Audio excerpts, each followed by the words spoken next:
The Gold Coast is an expanding city, and because it was originally unplanned, it needs major thought to create an organized, effective, and well-functioning city by 2050. The Gold Coast is the sixth largest city in Australia, and its current population is sitting at over 570,000 people. It's estimated that in 2050, the population will be around 1,225,000 people. This is an increase of 655,000 people, which clearly concludes the need to plan the growth of the Gold Coast. Currently, the most populated areas of the Gold Coast are Bigro Waters, Southport, Surfers Paradise, Burleigh Waters, Palm Beach, and Coolangatta. The main areas that are expected to grow a significant amount between 2017 and 2036 are Pimpama, Coomera, Nerang, Southport, and Varsity Lakes. To give proper consideration into the planning of these areas and the rest of the Gold Coast, 4 areas of research was conducted. These areas were researched to give comparison between Australia and other countries with urbanisation, and to give results on how specific methods to resolve migration problems were carried out, and how they resulted. The areas of study and what was concluded from them are as follows. The first area of study is a case study of Tokyo.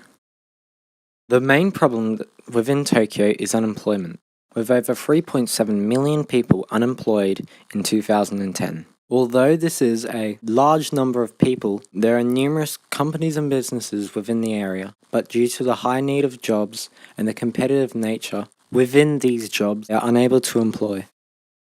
The only real solution to unemployment is the economy. If the economy was to increase due to sales and the purchasing of goods, then there will be more jobs, which means less people will be unemployed. A positive for Tokyo is its subway system. This system, which has 13 subways, 138 railways, and 882 exits, allows it to transport its citizens all around Tokyo without the use of cars, which clogs up the streets and causes traffic and congestions, which makes it harder for people to travel to where they need to go. This positive that Tokyo has is what I'd like to implement into the Gold Coast.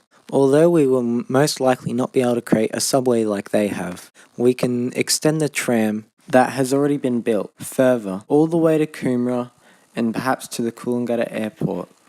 Doing this will help the tourists travel from Coolangatta Airport, and if we were to extend it to perhaps the shopping centres such as Robina and the theme parks such as Dreamworld on the way to Coomera, this will allow us to increase the economy.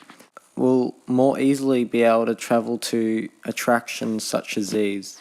The reason why I'd like to extend the tram to Coomera and to other areas such as Nerang and Varsity Lakes is because these areas are the ones that are going to show the most population growth over the upcoming years towards 2050.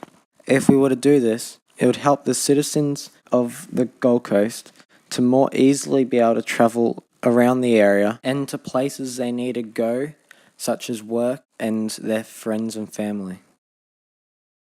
The second area of study that was conducted was an overview of international migration over the last decade. This study has shown the sheer amount of people coming into our country, and it is larger than we can handle.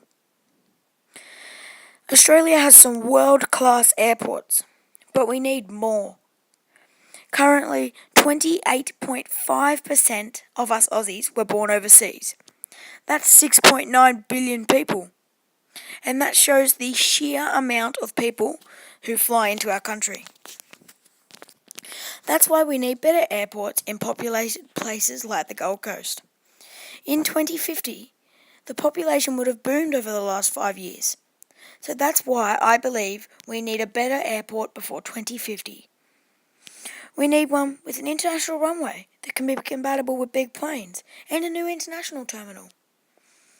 By building a longer runway, we can bring in more international customers, as they prefer to fly internationally without stopovers in other major cities like Sydney.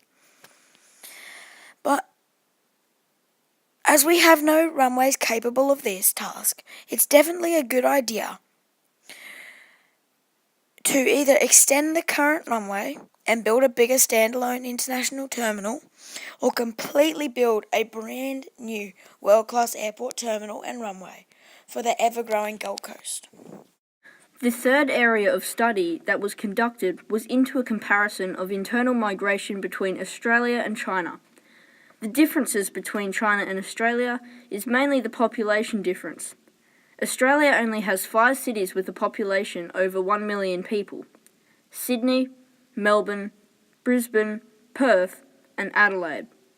The population of these 5 cities combined results in the population of China's single largest city, Shanghai. Also, China has a population density of 143.3 people per square kilometre, compared to Australia's 3.14 people per square kilometre. The main similarity between Australia and China is the movement of people. Most of the internal migration is from rural areas to a city. In Australia, this is seen more clearly as 87% of the population live in cities, whereas in China, approximately a rough 40 to 50% of the population lives in cities. In China, the internal migration level is so high that the government implemented a system called the Hukou system.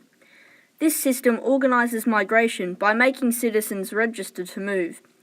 If it is approved, they receive a permit to stay in the designated place for a certain time period. The government has also taken control of some migration and moved citizens into other less populated areas to balance the population better. The positives of internal migration in China are more political, as the central government is controlling the movement of citizens. The negatives are more towards the people, as these systems reduce their freedom to move places. From all the conducted research, the main elements that can be implemented into the growth of the Gold Coast are infrastructure and services expansion. A high population puts strain on infrastructure, so it needs improving. The highway is currently under construction on being expanded, but to support such a larger traffic flow, it would need to be expanded more, and flow with a growing public transport system. If the highways within the Gold Coast become too big to build outwards anymore, a dual-storey setup could be built in some areas where needed. Multi-storey buildings are becoming a must for populated areas. With land becoming more valuable, it is becoming a more common decision to build upwards instead of outwards. In 2050, we expected to see more high-rises, not just for offices and apartments, but also for houses and schools. With new areas of housing and an expanding population, the Gold Coast is going to need to be able to cope with all of the dangers and possible threats. Building more emergency service stations would resolve this. These are just some of the few things that could help the Gold Coast cope with its growing population in 2050. The fourth area of study is a comparison of urban concentration and settlement between USA and Australia. The US is a much larger population compared to Australia, with the population density being 91.5 compared to Australia's 3.1 per square metre. A reason behind the US's large population density is the fact of its large population. It has grown so large that it has created multiple megacities and that are starting to form into a megalopolis. This is when multiple megacities form into one megalopolis. Rainfall. This has allowed for more population growth in these areas. Something that both Australia and the US have in common is where the major population is located.